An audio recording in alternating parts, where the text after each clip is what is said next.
The morning sun shone down on the bustling streets of the city center, where crowds hurried to work. Denise Carter, a 37-year-old black woman, walked with confidence. Dressed in a deep blue suit and carrying an elegant handbag, she exuded the poise of a successful professional. Today was a monumental day for Denise. After years of relentless effort, she was about to be sworn in as mayor, the first black woman in the city's history to hold the position.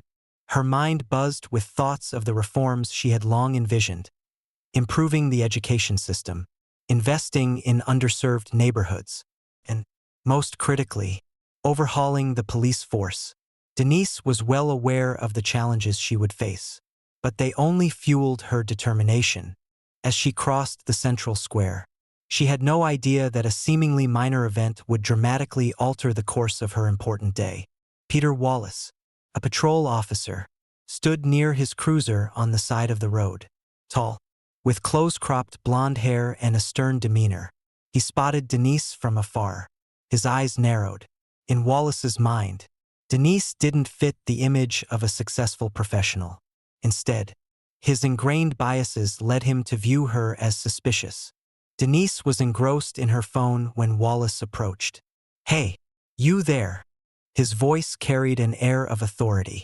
Denise looked up, startled by the abrupt call. "Can I help you?" she asked calmly. "Where's your ID? I need to see it," Wallace demanded curtly. Denise frowned. "I'm sorry, but I don't understand why I'm being asked for identification. I'm just walking down the street." Wallace crossed his arms, his tone growing harsher. "You look suspicious, like you're waiting for someone or about to do something you shouldn't." Denise was stunned. "I'm just walking to City Hall. You have no right to stop me based solely on your feelings." By now, passers-by had started to notice. Some paused, curious about the confrontation. Denise remained outwardly composed, though anger bubbled inside her.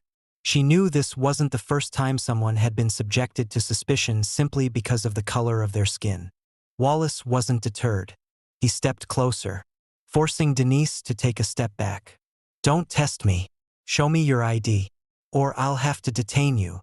A few onlookers began pulling out their phones to record the incident. Denise fought to stay calm, knowing she couldn't afford to lose her composure. She replied firmly, "You're abusing your authority and violating my rights. I will not hand over my ID unless you provide a legitimate reason."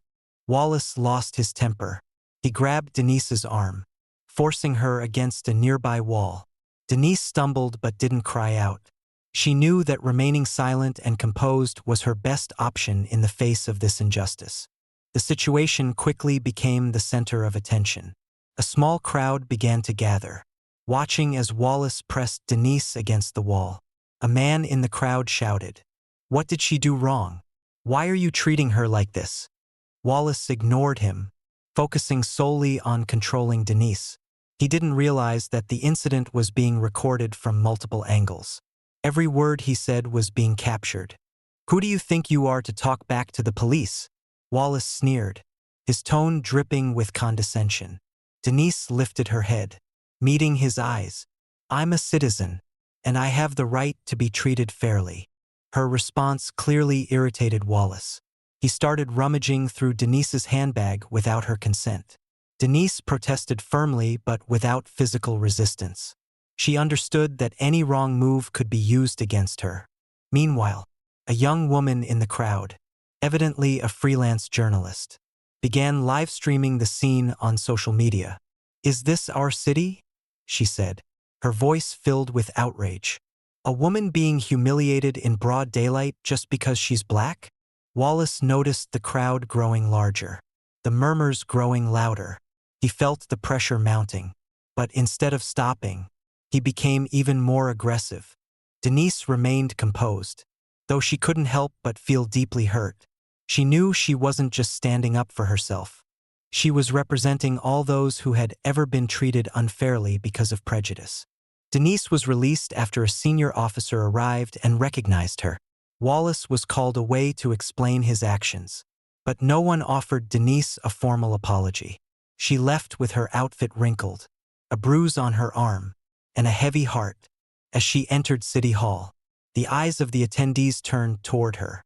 Some in the crowd had already heard about the incident through social media, and their gazes were a mix of sympathy and admiration. Denise stepped up to the podium, steadying her voice as she began to speak. Today, I stand here not just as the new mayor of this city. I stand here as a living witness to what needs to change. The room fell silent. She continued, I was treated unfairly simply because of the color of my skin. But that will not stop me. On the contrary, it will fuel my determination to drive the reforms this city so desperately needs. Applause erupted throughout the hall. Denise wasn't just a leader. She had become a symbol of change. The video of the incident spread rapidly, garnering millions of views within hours. From social media to major news networks, the event became the center of attention. Human rights organizations spoke out, demanding appropriate action from the police department. Wallace was temporarily suspended, but that did little to quell the public outrage. Many called for his dismissal, while others began discussing the broader issue of racism within the police force. Denise, meanwhile, did not rest. She convened an emergency meeting with police department leaders to address the incident. This isn't about me personally, she said. This is about the entire system. The meeting concluded with a commitment from the police leadership to conduct a transparent investigation. But Denise knew this was only the beginning of a long and arduous journey. The next morning, Denise received an invitation from a prominent city television program to share her story about what had happened. After some consideration, she agreed to participate. Denise understood that if she wanted to drive change, she needed to speak up and turn her experience into a symbol for reform. As she stepped into the studio, she felt the expectant gazes of the production staff and the audience. She sat down across from the renowned host, a composed, middle-aged man with a calm demeanor. Madam Mayor, thank you for joining us today. The host began. I believe our audience is familiar with the incident that occurred yesterday, but rather than just recounting it, I'd like to hear your story from the beginning. Denise took a deep breath before starting. I was born and raised in a poor neighborhood in this city. My parents were hardworking people, toiling day and night to raise me and my two siblings. From a young age, I witnessed injustice and prejudice. I remember the times my father was pulled over by police for no reason, or when my mother was denied jobs simply because she was a black woman. She paused for a moment, her eyes filled with quiet sorrow. But I've always believed that if we work hard and fight the right way, we can change the system. That's why I entered politics. The host nodded, listening intently. What are your thoughts on the actions of the officer yesterday? Denise looked directly into the camera. I don't see this as the actions of an individual, but as a symptom of a systemic issue. This system has been built on bias and a lack of accountability. If we don't confront it, incidents like this will keep happening. The audience was silent for a moment before erupting into applause. Denise continued, I don't want to be seen as just a victim. I want to turn this experience into a driving force for reform. The interview concluded with words of encouragement from the audience. Denise knew she had just delivered a powerful push for the movement she was fighting for. Meanwhile, Peter Wallace sat in his apartment, holding a half-empty bottle of beer. His phone rang incessantly, but he refused to pick it up. Scattered across the table were newspapers with headlines like, Police Officer Assaults Mayor. Wallace felt as though the entire world was against him.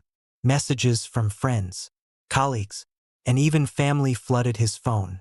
Some defended him, claiming he was just doing his job, but most condemned him, calling him a racist and accusing him of abusing his power. He turned on the TV, trying to distract himself by flipping through channels, but every station seemed to be covering his case. Wallace muttered under his breath, I was just following my instincts. She looked suspicious. Didn't she? Deep down, though, he knew he was wrong. His actions hadn't been based on any evidence, only on the biases ingrained in his subconscious. Wallace recalled his childhood. growing up in a household where comments about differences between races were commonplace. His thoughts were interrupted by a knock at the door. It was his wife, Emily. "Peter, you need to face this. I can't stand by and watch you keep running from it," she said, her voice a mix of disappointment and concern. "How am I supposed to face it? Let everyone tear me apart?" Wallace snapped, his tone sharp with frustration. Emily looked at him for a long moment before responding. "You need to change, Peter, not to appease the public, but to save yourself." In the days that followed, protests erupted across the city. The Black community led the movement, demanding justice for Denise and reform of the police force. Signs bearing slogans like "No Justice, No Peace, and End Racism" appeared everywhere. The media relentlessly covered the story. Numerous public figures, from politicians to artists, voiced their support for Denise. Pressure mounted on the police department as the public demanded Peter Wallace's dismissal and a comprehensive investigation into misconduct and abuse of power within the force. At a press conference, Police Chief Michael Harris stated, "We are committed to investigating this incident transparently and fairly.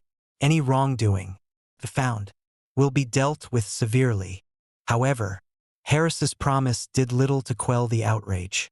In a separate speech, Denise emphasized, "Justice is not just about punishing one individual.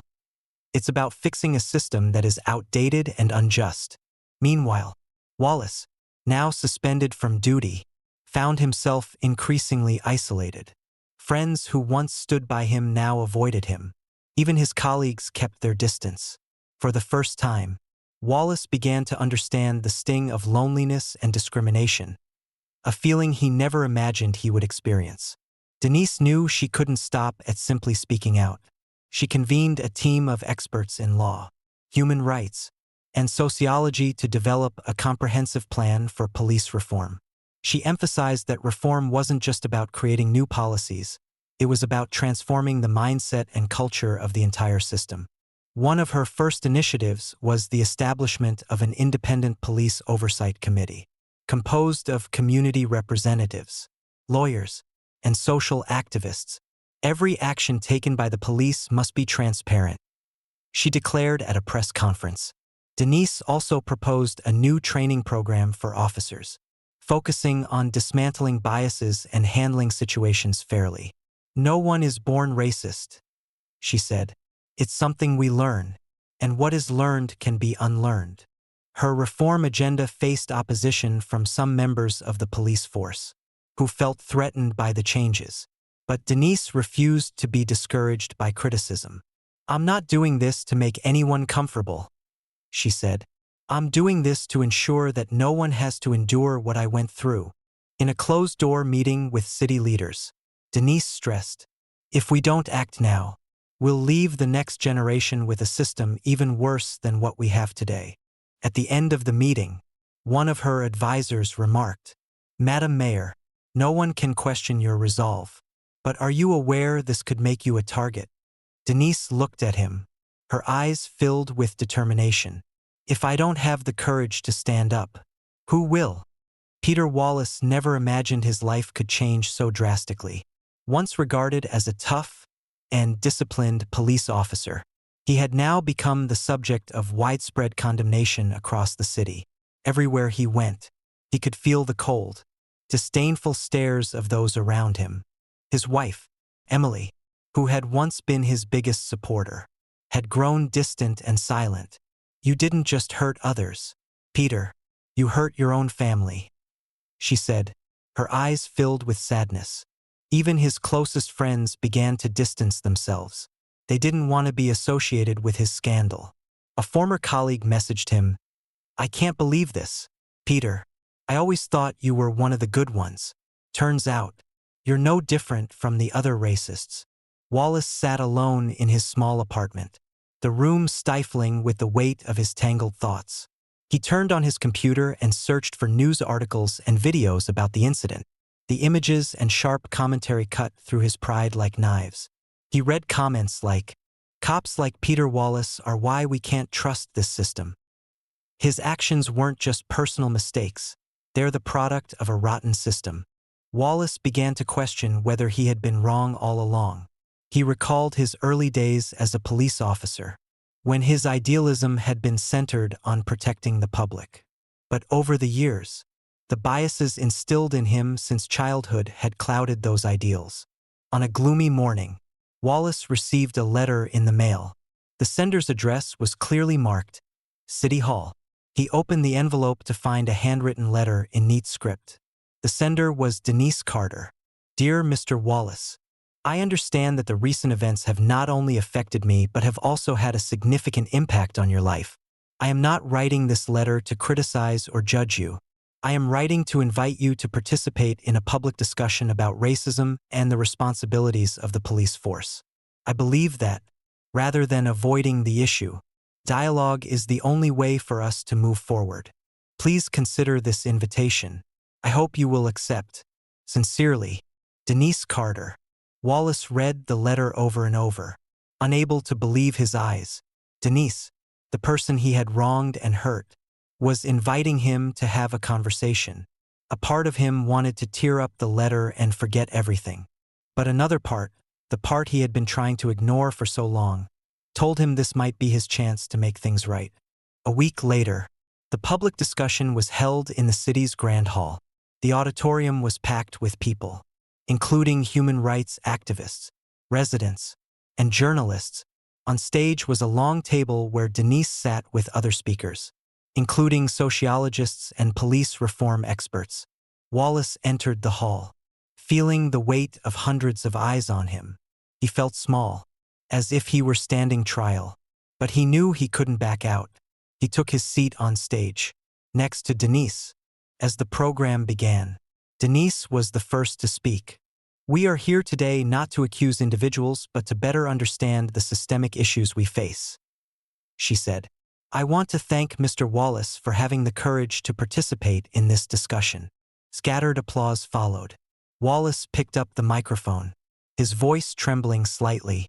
I know that many of you here dislike me, maybe even hate me, and I understand why. I was wrong. I let my biases guide my actions. But I'm here today to listen, to learn, and to change. Questions from the audience came swiftly, some sharp, others outright accusatory. An older woman stood up, tears streaming down her face. Do you know that I lost my son because of racist actions by the police? How can I believe that you will change? Wallace lowered his head, at a loss for words. Denise stepped in to speak for him. We cannot change the past, but we can change the future. And Mr. Wallace being here today is a first step. The discussion lasted 3 hours, and not a single person left early. In the end, Denise concluded, change doesn't come from one person or a single group. It requires all of us. Let's start by confronting our mistakes, as we've done here today. After the discussion, Wallace approached Denise. Thank you for giving me this opportunity, he said, his eyes reflecting sincerity. But I still don't understand why you defended me in front of the crowd. Denise smiled, though there was a hint of weariness in her expression. Because I know what it feels like to be judged based solely on appearances. I've experienced that too, many times, not just once. But if I only seek revenge, this system will never change. She shared stories of her childhood, about being rejected simply because she was a black girl. I used to feel angry, to think that the only way to respond was to fight against everything. But I realized that real change comes through dialogue and collaboration. Wallace listened in silence, realizing that Denise wasn't just strong. She was more forgiving and generous than anyone he had ever known. From that day forward, Wallace began attending the equality training sessions Denise organized. Over time, he came to understand that prejudice wasn't innate. It was a product of one's environment and upbringing. The more he learned, the more he realized that changing himself wasn't just a way to atone but also a path to becoming a better person. Day by day, Wallace worked to make amends for his past mistakes. He enrolled in a special training program initiated by Denise, aimed at addressing unconscious bias within the police force. It was the city's first program of its kind. designed to help officers recognize and manage their ingrained prejudices. On the first day of the training, Wallace sat alongside more than 20 colleagues. The instructor, an African-American man named Marcus, began the session by sharing a personal story about the discrimination he had experienced. "When I was a college student, I was stopped by the police just because I was driving a nice car," Marcus said, his gaze sweeping over the group. "They didn't need a reason. All they needed was for me to be black." Marcus's story brought Wallace back to the incident with Denise. He couldn't deny that his own actions stemmed from the same biases Marcus had just described. Marcus asked each participant to share a time they had made a wrong judgment due to bias. When it was Wallace's turn, he stood up slowly. "I was the officer who stopped Mayor Denise Carter on the street because I thought she looked suspicious. But now I understand it wasn't her that was suspicious. It was my bias that made me think so." Wallace's honesty silenced the room. Some of his colleagues, who had kept their distance from him since the incident, began to look at him with more understanding. He realized that admitting his mistakes was not only the first step toward making things right, but also a way to rebuild trust. As the training program progressed, Wallace began applying what he had learned to his daily life. Though still suspended from duty, he voluntarily participated in community activities to build connections with people he had once alienated. One day, he visited a youth support center in a neighborhood he had rarely set foot in before. The young people there eyed him with suspicion. A boy around 15 years old, Jamal, spoke up bluntly, "What are you doing here? All cops ever do is mess with us." Wallace didn't shy away. He sat down across from Jamal. "I've made mistakes," he admitted, "but I'm trying to make things right. And I want to start by understanding your stories." Jamal was surprised by Wallace's honesty but remained guarded. He recounted how he had been stopped by police just for walking through a wealthy neighborhood with his friends. Similar stories poured out from other teens at the center. Stories of being unfairly profiled and treated with suspicion. Wallace listened intently, absorbing their anger and pain. Over time, Wallace became a regular visitor at the center. He organized dialogue sessions between police officers and youth, creating a space where both sides could share their experiences and begin to understand one another. When Denise heard about Wallace's efforts, she couldn't help but feel a glimmer of hope that real change was starting to take root. The reform efforts led by Denise and Wallace's transformation were not without resistance. Within the police department, a group of veteran officers strongly opposed the new training and oversight programs, claiming that Denise was making things difficult for the force and disrupting tradition. One evening, during a meeting at the department, Wallace overheard a colleague, Sergeant Carl, whispering to someone nearby, "Look at Wallace, Denise's lapdog now. He's forgotten he's one of us." Wallace froze, feeling anger rising within him, but he held it in check. He walked over to Carl, looking him directly in the eye. "I'm not doing this to please anyone," he said. "I'm doing it because I was wrong, and because I want us to do better." Carl smirked and let out a derisive laugh. "Go ahead, be the hero you want to be, but don't forget, when trouble comes, the crowd you're defending won't stand by you." Wallace walked away, his heart heavy, but instead of feeling discouraged, he became even more determined to prove that his efforts were not in vain. The small changes initiated by Denise and Wallace began to create a ripple effect. The community, initially observing cautiously, started to engage more actively. Regular workshops and community discussions were held, providing a platform for residents to interact directly with the police force. One of the most significant events was the Community Connection Day. Spearheaded by Denise, the event took place in the central square, bringing together people from all walks of life to share their stories, participate in interactive activities, and join open discussions. Wallace was invited to speak at the event. As he stepped onto the stage, he felt the weight of hundreds of eyes on him. "I stand here today not as a police officer, but as a person who has made mistakes," he began, his voice trembling slightly. I used to think I didn't need to change, that I was always right. But now I understand that no one is perfect. And the important thing is having the courage to acknowledge your mistakes and make amends. Applause erupted from the crowd. Standing at the edge of the stage, Denise smiled with pride. She knew Wallace's journey was just beginning, but he had become a symbol of the change she had always hoped for. During the event, Denise also announced a series of new reform policies, including the establishment of a rapid response team dedicated to addressing incidents of discrimination.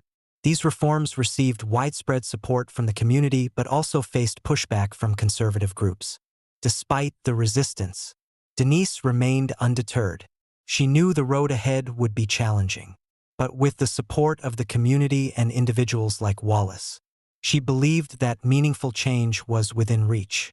Denise and Wallace received an anonymous letter detailing a serious case involving a group of veteran officers within the police department.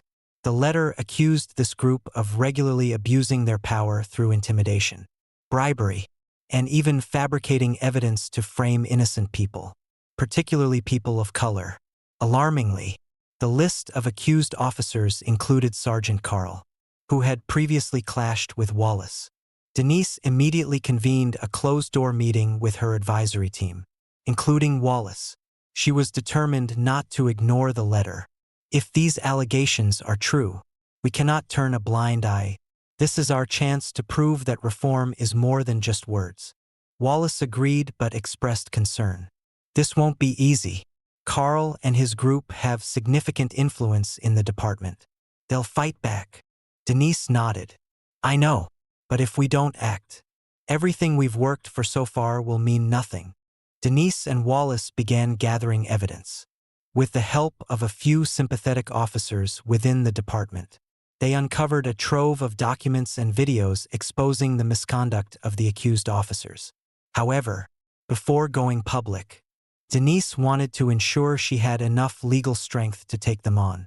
She organized a meeting with leading human rights lawyers, seeking their assistance. A veteran attorney, Eleanor Briggs, advised Denise to brace herself for a prolonged legal battle. But if we handle this correctly, could be a pivotal moment, Eleanor said, with the evidence clear and compelling. Denise decided to publicly expose the case during a press conference. Standing at the podium, with Wallace and her team of lawyers behind her, Denise declared, "Today, we are not just revealing the misconduct of a few individuals but demonstrating that this system needs to be cleansed from its roots. This is not a battle against the police. It is a battle against injustice." The press conference drew massive media attention. Headlines like, "Mayor Denise Carter declares war on corruption in the police force" dominated news outlets. However, not everyone was supportive of Denise's actions. Carl's group began attacking her and Wallace through anonymous posts on social media, attempting to discredit them. They spread rumors claiming that Denise was exploiting the situation for political gain, and labeled Wallace a traitor to the force. Despite the backlash, Denise remained steadfast. She and Wallace organized a large public forum involving police officers, community leaders, and human rights organizations. During the event, they presented detailed reform plans, including the establishment of an independent oversight agency to investigate police misconduct. Wallace, supporting Denise, addressed the audience. "I was once part of the problem, but now, I want to be part of the solution. We cannot change the past, but we can build a better future." The efforts of Denise and Wallace began to yield tangible results. After much debate, the City Council passed a series of reforms, including independent oversight agency, empowered to investigate and discipline officers found guilty of misconduct, unconscious bias training program, mandatory for all officers, both seasoned and new recruits, transparency policies, requiring public disclosure of reports on use of force and misconduct, community involvement, establishing advisory councils with members from diverse neighborhoods to ensure that residents' voices are heard. These changes did not come easily. Veteran officers like Carl attempted to block progress by filing lawsuits, But Denise and her legal team were well prepared to counter the challenges. Heated debates unfolded during court hearings.